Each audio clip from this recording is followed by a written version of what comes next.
तर आज सकाळी जेव्हा बारामतीमध्ये धुकं पसरलेलं होतं तर त्या धुक्यामधूनच आज बारामतीवर दुःख पसरलेलं आहे संपूर्ण महाराष्ट्रावरती। पण हा अपघात झाला कसा, हे कशामुळे घडलं, विमानाला तो अंदाज का आला नाही, असे अनेक प्रश्न आहेत। आपण जरा ग्राफिक्सच्या माध्यमातून समजून घेऊया की हा अपघात नेमका कसा झाला।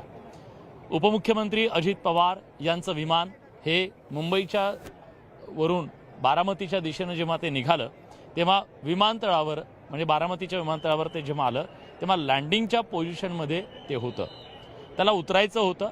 पण अगदी त्यावेळेला काही तांत्रिक कारणामुळे पहिल्या प्रयत्नात लँडिंग करणं शक्य झालं नाही। तांत्रिक कारण हे होतं की संपूर्ण या परिसरामध्ये धुक्याची चादर पसरलेली होती, विजिबिलिटी खूप कमी होती आणि विजिबिलिटी कमी असल्यामुळे अनेकांना पायलटला तिथं खाली रनवे दिसत नव्हता। त्यामुळे त्यांनी ती पोझिशन नंतर पुढच्या वेळी पुन्हा एक प्रयत्न करायचं ठरवलं। त्यामुळे पहिला प्रयत्न फसल्यानंतर पायलटनं लँडिंग न करता धावपट्टीला एक वळसा घातला। तुम्ही बघा की जेव्हा अनेकदा मुंबई विमानतळावरती पण अशा प्रकारचे किंवा अनेक विमानतळावरती खाली परिस्थिती जर अनुकूल नसेल तर भिरट्या घालतं विमानतळाच्या भोवती, आणि इथं सुद्धा अगदी तसंच झालं। विमानानं पुन्हा एक पूर्णपणे वळसा घातला आणि त्यानंतर दुसरा प्रयत्न त्यांनी केला। दुसऱ्या प्रयत्नामध्ये विमान धावपट्टीवर उतरवण्याचा त्यांचा प्रयत्न होता, पण परिस्थिती अनुकूल नव्हती। तेव्हा सुद्धा धुकं होतं आणि ज्या परिस्थितीमध्ये त्यांनी ते लँडिंग करण्याचा प्रयत्न केला दुसऱ्या वेळचा, तेव्हा मात्र ते धावपट्टीचा अंदाज घेऊ शकले नाही, विमान धावपट्टीवर नीट उतरवू शकले नाही आणि त्यामुळे समोरच्या भागाला पहिल्यांदा अपघात झाला आणि ते भरकटलं विमान धावपट्टीपासून आणि त्यामुळे या विमानाला अपघात झाला। अपघात झाल्याच्या नंतर काय झालं तर शेजारच्या शेतामध्ये ते जाऊन कोसळलं। पहिल्यांदा एक स्फोट झाला, एका पाठोपाठ अनेक स्फोट झाले। फ्यूल त्याच्यामध्ये मोठ्या प्रमाणात होतं, इंधन प्रचंड होतं आणि त्यामुळे हा भीषण अपघात झाला, ज्यात विमानाचा अक्षरशः कोळसा झाला।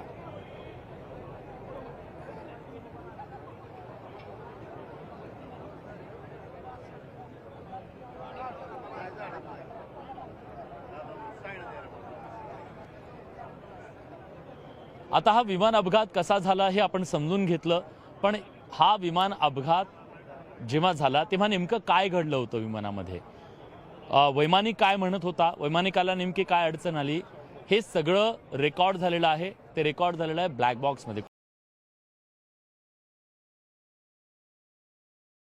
ब्लॅक बॉक्समध्ये हे रेकॉर्ड झालेलं असल्यानं ब्लॅक बॉक्स सापडलेला आहे। हा जो ब्लॅक बॉक्स आहे तोच आता या विमान अपघाताचं रहस्य उलगडणार आहे। त्यामुळे आमचे प्रतिनिधी लक्ष्मण घाटोळ यांनी या ब्लॅक बॉक्स संदर्भातला स्पेशल रिपोर्ट केलेला आहे, जाणून घेऊया।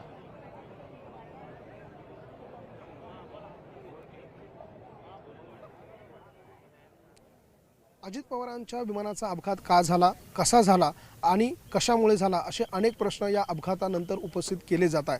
मात्र या अपघाताचा सगळ्यात शेवटचा आणि महत्त्वाचा पुरावा म्हणजे या विमानामध्ये असलेलं ब्लॅक बॉक्स। हे ब्लॅक बॉक्स मिळून आलेलं आहे, हे ब्लॅक बॉक्स ताब्यात घेण्यात आलेलं आहे आणि ताब्यात घेण्यात आलेल्या या ब्लॅक बॉक्समध्ये नेमकं काय सापडतं असा प्रश्न उपस्थित केला जातो। मी ज्या ठिकाणी आता उभा आहे त्या ठिकाणी आपल्याला हे विमान कोसळलेलं पाहायला मिळतं। खरं तर लेअरजेट 45 हे विमान जे आहे ते अशा पद्धतीने कोसळलेलं आहे। जवळपास विमानाचा पुढचा भाग जो आहे तो 80% संपूर्णतः जळून खाक झालेला आहे। DGCAने हा ब्लॅक बॉक्स जो आहे तो या विमानातून ताब्यात घेतलेला आहे आणि त्याचा तपास, त्याची चौकशी जी आहे ती या सगळ्यामध्ये केली जाते। त्यामुळे DGCAच्या अहवालामध्ये नेमकं काय समोर येतं, ब्लॅक बॉक्समध्ये नेमकं काय होतं याचा तपास जो आहे तो केला जातोय। हा ब्लॅक बॉक्स ताब्यात घेतल्यानंतर त्याची चौकशी किंवा त्याची तपासणी ज्यावेळेला केली जाईल त्यानंतर या अपघाताचं नेमकं कारण काय आहे ते समोर येईल। प्रथमदर्शनी तर असं सांगितलं जातं आहे की हे विमान ज्यावेळेला या रनवेवरती आलं त्यावेळेला या विमानानं आजूबाजूला घिरट्या घातल्या, अर्थात विमान आल्यानंतर एकाच वेळेला ते रनवेवर उतरतं। मात्र यावेळेला असं घडलं नाही, तर यावेळेला हे विमान आल्यानंतर या विमानाने रनवेच्या आजूबाजूला 2 राऊंड मारले आणि तिसऱ्या राऊंडला हे विमान लँडिंग करत असताना थेट खाली पडलं आणि त्यानंतर त्याचा अपघात झाला। असं सांगितलं जातं की या ठिकाणी जी हवामानाचा जो बदल आहे, अर्थात त्या ठिकाणी फॉग होता किंवा धुकं होतं आणि त्यामुळे वैमानिकाला या रनवेचा अंदाज आला नसावा आणि त्यामुळे हे विमान पडले अशा प्रकारचा प्राथमिक अंदाज जो आहे तो काढला जातोय। मात्र ब्लॅक बॉक्समध्ये नेमकं काय आहे हे समोर येईल आणि त्यानंतरच या सगळ्या घटनेची उकल जी आहे ती या अपघाताची होणार आहे। वैमानिकाने मेडे कॉल जो आहे तो देखील दिलेला होता आणि त्यामुळे मेडे कॉल का दिलेला होता, त्याची कारणं काय होती, तो संवाद नेमका काय होता, हा सगळा ब्लॅक बॉक्समध्ये रेकॉर्ड असावा, रेकॉर्डरमध्ये देखील तो रेकॉर्ड असावा, अशा प्रकारचा दावा आहे। आणि त्यामुळे या विमानामध्ये असलेल्या ब्लॅक बॉक्समध्ये काय समोर येतं हे सगळं बघणं महत्त्वाचं असणार आहे। विमान जर आपण बघितलं पुन्हा एकदा दृश्यांमध्ये तर विमानाच्या एका पार्टमध्ये हे ब्लॅक बॉक्स जो आहे ते ठेवण्यात आलेलं असतं आणि तेच ब्लॅक बॉक्स जे आहे त्याच्यामध्ये कॉकपिट व्हॉइस रेकॉर्डर आणि फ्लाईट डेटा रेकॉर्डर असे 2 पार्ट आहेत आणि हे दोन्ही पार्ट जे आहेत ते या ब्लॅक बॉक्समध्ये असतात, ज्यामध्ये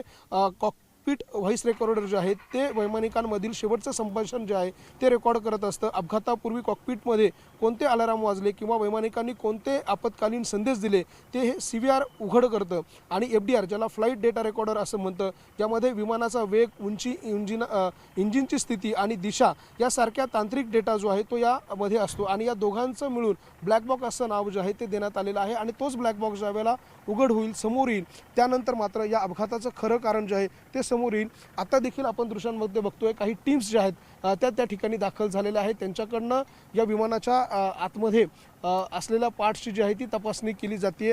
आपण ही दृश्य बघतोय, काही अधिकारी या संपूर्ण विमानाच्या परिसरामध्ये दाखल झालेले आहेत, त्यांच्याकडनं काही पार्ट्स जे आहे विमानाचे ते देखील ताब्यात घेतले जात आहे। मात्र आपण जसं सांगतोय की या विमानाचा सगळ्यात महत्त्वाचा पार्ट म्हणजे जो आहे तो ब्लॅक बॉक्स आहे आणि त्यामुळे हा ब्लॅक बॉक्स हातात आल्यानंतर त्यामध्ये काय सापडतं त्यामध्ये काय आढळतं हे सगळं बघणं महत्त्वाचं असणार आहे।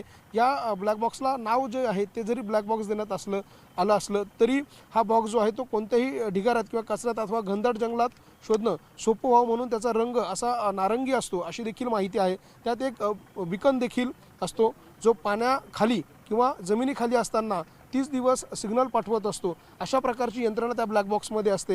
या सगळ्यामुळे हा ब्लॅक बॉक्स ज्या वेळेला सापडेल किंवा त्यामध्ये काय रेकॉर्ड करण्यात आलं आहे ते ज्या वेळेला समोर येईल ते समोर आल्यानंतरच त्यामध्ये अपघाताचं, अजित पवारांच्या या विमानाच्या अपघाताचं खरं कारण समोर येणार आहे। खरं तर साधारणतः जे चार्टर विमान आहे त्यामध्ये ब्लॅक बॉक्स नसतो किंवा जे खाजगी विमान आहे त्यामध्ये ब्लॅक बॉक्स नसतो, मात्र ज्या विमानाचं वजन 5700 किलोग्रॅमपेक्षा जास्त आहे त्या विमानामध्ये मात्र ब्लॅक बॉक्स जो आहे तो अनिवार्य आहे आणि म्हणून या विमानाचं वजन देखील 5700 किलोग्रॅम ज्याला आपण म्हणतो किलोपेक्षा जास्त होतं आणि त्यामुळे यामध्ये देखील ब्लॅक बॉक्स होता।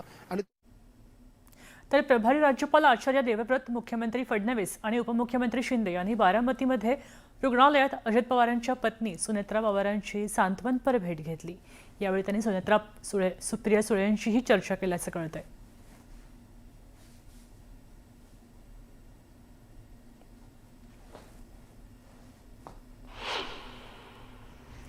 तर अजितदादांच्या निधनाची बातमी समजली आणि त्यानंतर त्यांच्या पत्नी सुनेत्रा पवार, जय पवार आणि बहीण सुप्रिया सुळे दिल्लीवरून बारामतीमध्ये दाखल झाल्या। विमानतळावरच पोहोचल्यावर सुनेत्रा पवार, सुप्रिया सुळे यांना अश्रू अनावर झाले। विमानतळावर दाखल झाले आणि त्यानंतर त्या ठिकाणी शरद पवार यांचे जुने सहकारी मित्र विठ्ठल शेठ मणियार उभे होते। त्यांना पाहून सुळे आणि पवार यांना अश्रू अनावर झाले। लाडका होता तो, काय झालं असं म्हणत सुप्रिया सुळेंनी टाहो फोडला। पवार कुटुंबांना पाहून यावेळी उपस्थितीमध्ये लोकांच्याही डोळ्यात पाणी आलं।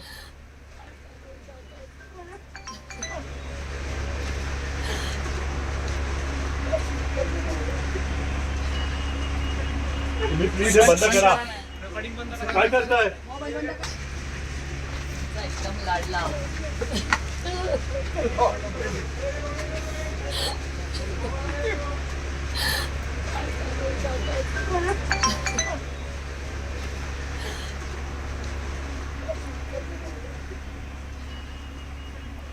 प्लीज बंद करा, काय करताय?